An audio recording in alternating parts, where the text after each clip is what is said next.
Des siècles et des siècles séparaient la fin d'Astromore, ces terres putrides, infertiles et condamnées par le Nistar, un cataclysme créé par les dieux qui grandissait et avalait le monde, au charme d'Astromore, une magnifique contrée verdoyante et prospère.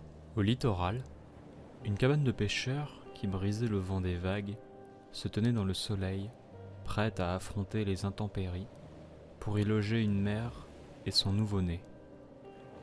La femme avait des yeux d'un reflet blanc, mais cette maladie n'était pourtant pas sa faiblesse. Sa seule défaillance, et sa plus grande force, était son fils, Yule, qui venait de naître il y a quelques jours de cela.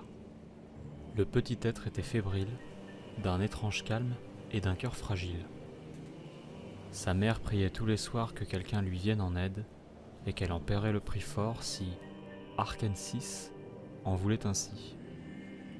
Tout ce qu'elle savait d'Arkansas était dans un vieux livre récupéré au fin fond des bibliothèques d'Astromore. On y parle d'un dieu unique, un être tellement puissant qu'il aurait créé les étoiles, embrasé les soleils, et illuminerait de sa simple présence le néant en son noir le plus obscur. Infini, omniscient, omnipotent. Par-delà les lois de l'univers, il était le seul Dieu. Elle savait que son enfant ne pourrait pas résister au prochain jour, alors elle implorait Arkansas de lui venir en aide. Mais les jours passèrent, et l'enfant ne fit plus un bruit. Son cœur avait cessé de battre, et son corps se figea comme la pierre.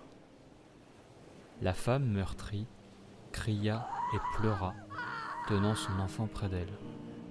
Elle continuait à appeler Arkansas, lui demandant de lui rendre sa seule raison de vivre.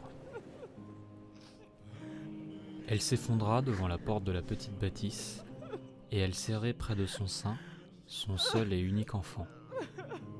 Alors que le ciel s'assombrissait du désespoir et de la tristesse, la vision de la mère devenait de plus en plus claire.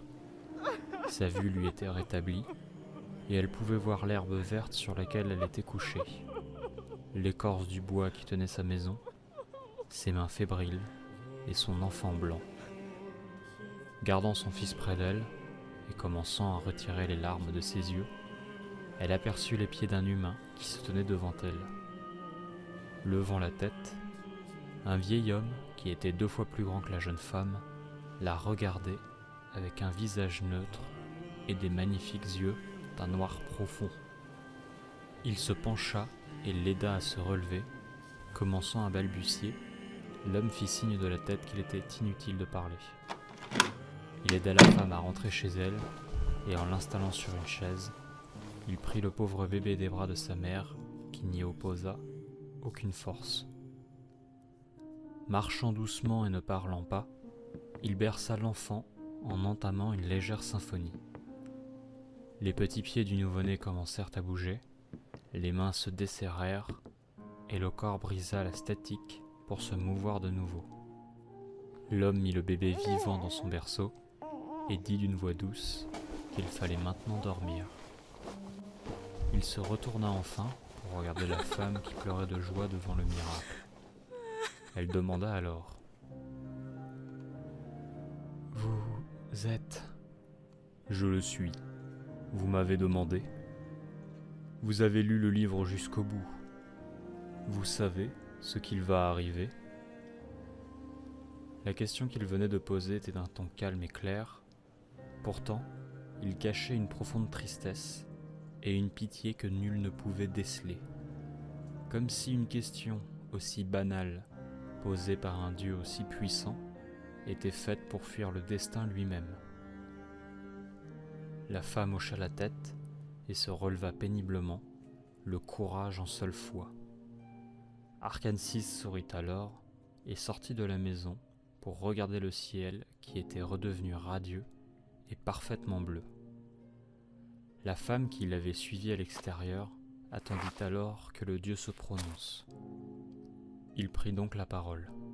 « Que voulez-vous sacrifier en échange de la vie de votre fils ? » Le livre écrit que je dois sacrifier la seule chose auquel je tiens le plus. Vous savez que c'est mon enfant.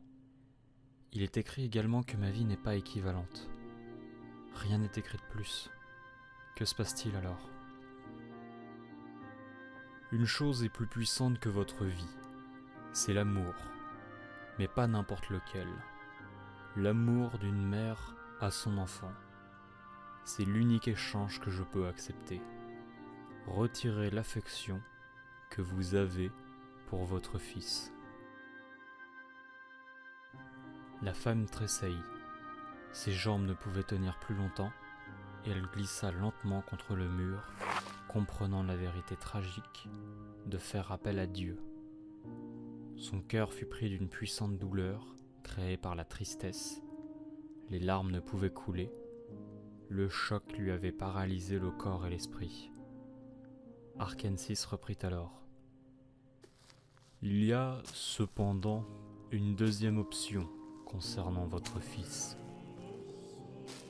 Comprenant que la femme avait bien entendu les mots, mais qu'elle était incapable de répondre, il s'installa devant elle et d'une voix calme dit : « Votre fils deviendra immortel.